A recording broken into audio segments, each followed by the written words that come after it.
25. That we should not endeavor by sin to obviate sin. But we are told there is ground to fear that, when the body is subjected to the enemy's lust, the insidious pleasure of sense may entice the soul to consent to the sin, and steps must be taken to prevent so disastrous a result. And is not suicide the proper mode of preventing not only the enemy's sin, but the sin of the Christian so allured? Now, in the first place, the soul which is led by God and his wisdom, rather than by bodily concupiscence, will certainly never consent to the desire aroused in its own flesh by another's lust. And, at all events, if it be true, as the truth plainly declares, that suicide is a detestable and damnable wickedness, who is such a fool as to say, "Let us sin now, that we may obviate a possible future sin? Let us now commit murder, lest we perhaps afterwards should commit adultery." If we are so controlled by the iniquity that innocence is out of the question, and we can at best but make a choice of sins, is not a future and uncertain adultery preferable to a present and certain murder?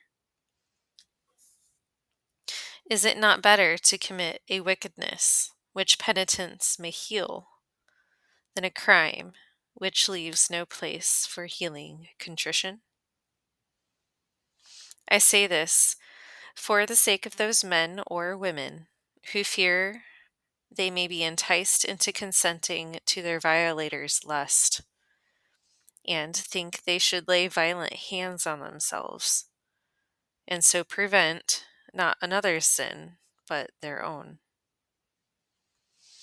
But far be it from the mind of a Christian confiding in God, and resting in the hope of his aid. Far be it, I say, from such a mind to yield a shameful consent to pleasures of the flesh, howsoever presented. And if that lustful disobedience, which still dwells in our mortal members, follows its own law irrespective of our will, surely its motions in the body of one who rebels against them are as blameless as its motions in the body of one who sleeps. 26. That in certain peculiar cases, the examples of the saints are not to be followed.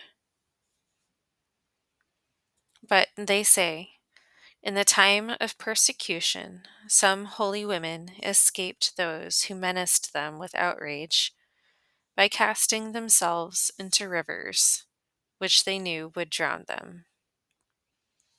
And having died in this manner, they are venerated in the Church Catholic as martyrs. Of such persons, I do not presume to speak rashly. I cannot tell whether there may not have been vouchsafed to the Church some divine authority, proved by trustworthy evidences, for so honoring their memory. It may be that it is so. It may be that they were not deceived by human judgment, but prompted by divine wisdom to their act of self-destruction. We know that this was the case with Samson. And when God enjoins any act and intimates by plain evidence that he has enjoined it, who will call obedience criminal? Who will accuse so religious a submission? But then every man is not justified in sacrificing his son to God, because Abraham was commendable in so doing. The soldier who has slain a man in obedience to the authority under which he is lawfully commissioned is not accused of murder by any law of his state. Nay, if he has not slain him, it is then he is accused of treason to the state and of despising the law. But if he has been acting on his own authority and at his own impulse, he has, in this case, incurred the crime of shedding human blood. And thus he is punished for doing without orders the very thing he is punished for neglecting to do when he has been ordered. If the commands of a general make so great a difference, shall the commands of God make none? He, then, who knows it is unlawful to kill himself, may nevertheless do so if he is ordered by him whose commands we may not neglect. Only let him be very sure that the divine command has been signified.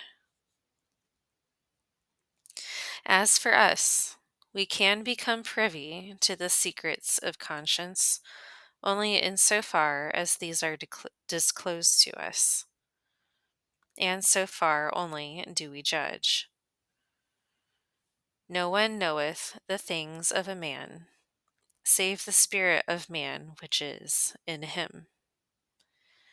But this we affirm, this we maintain, this we every way pronounce to be right, that no man ought to inflict on himself voluntary death, for this is to escape the ills of time by plunging into those of eternity. That no man ought to do so on account of another man's sins, for this were to escape a guilt which could not pollute him by incurring great guilt of his own. That no man ought to do so on account of his own past sins, for he has all the more need of this life, that these sins may be healed by repentance. That no man should put an end to this life to obtain that better life we look for after death. For those who die by their own hand have no better life after death.